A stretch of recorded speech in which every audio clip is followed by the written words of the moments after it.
এই আগুন নিয়ে খেলেন না, আগুন নিয়ে খেলে বাংলাদেশের ভালো হবে না।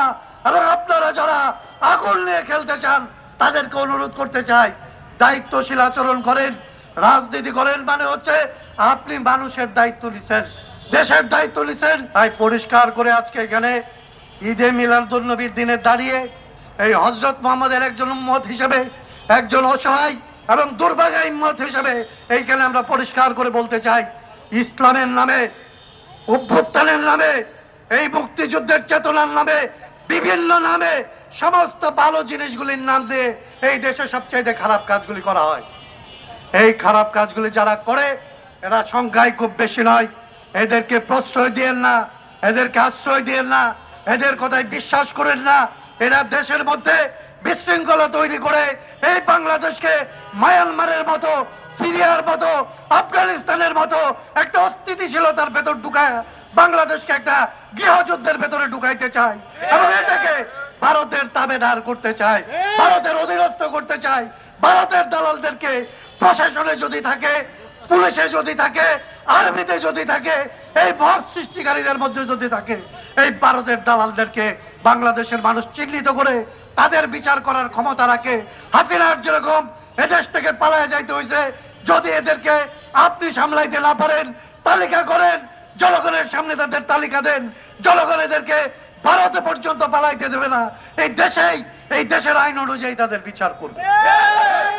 সেই কথা আপনাদেরকে বলছি, সেই আহ্বান জনগণকে রাখছি, সেই আহ্বান এই দেশের সমস্ত রাজনৈতিক দলগুলিকে বলছি, দায়িত্বশীল আচরণ করেন।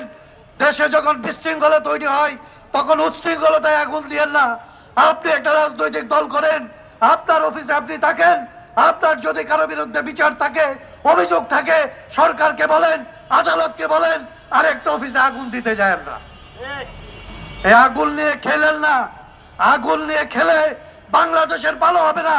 এবং আপনারা যারা আগুন নিয়ে খেলতে চান তাদেরকে অনুরোধ করতে চাই, দায়িত্বশীল আচরণ করেন। রাজনীতি করেন মানে হচ্ছে আপনি মানুষের দায়িত্ব নিছেন, দেশের দায়িত্ব নিছেন, জনগণের পক্ষে আপনি ক্ষমতা নিতে চান।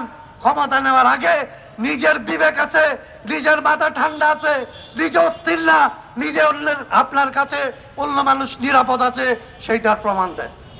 আপনি নিজে ঘরে আগুন লাগাইতে চান, আপনার কাছে দেশের ক্ষমতা গেলে দেশের জনগণ তো নিরাপদ থাকবে না। এগুলি রাজনীতি না, এগুলি বললে হবে, এগুলি বাড়া কাটা, এগুলি উচ্ছৃঙ্খলতা তৈরি করা, এগুলি করবেন না। সমস্ত রাজনৈতিক দলকে অনুরোধ করি, আগুন নিয়ে খেলবেন না, অস্থিতিশীলতা তৈরি করবেন না। এবং সরকারকে বলি, অসহায়ের মতো, শিশুর মতো বসে কান্নাকাটি করেন না। যদি না পারেন হয় ছেড়ে যাবেন, আল্লাহ হয় জনগণকে ডাকেন, জনগণ আপনাদের সাথে থাকবে। এই আশাবাদ ব্যক্ত করে এই আজকের এই ঈদ মিলাদুন্নবীর দিনে আপনাদের সবাইকে একজন মুসলমান হিসেবে সালাম জানিয়ে, এই দেশের সমস্ত মানুষের মঙ্গল কামনা করে, এই রাজনৈতিক পরিস্থিতির উন্নতি ঘটবে এই আশাবাদ ব্যক্ত করে আপনাদের সবাইকে সালাম জানিয়ে আমি আমার কথা এখানে শেষ করছি।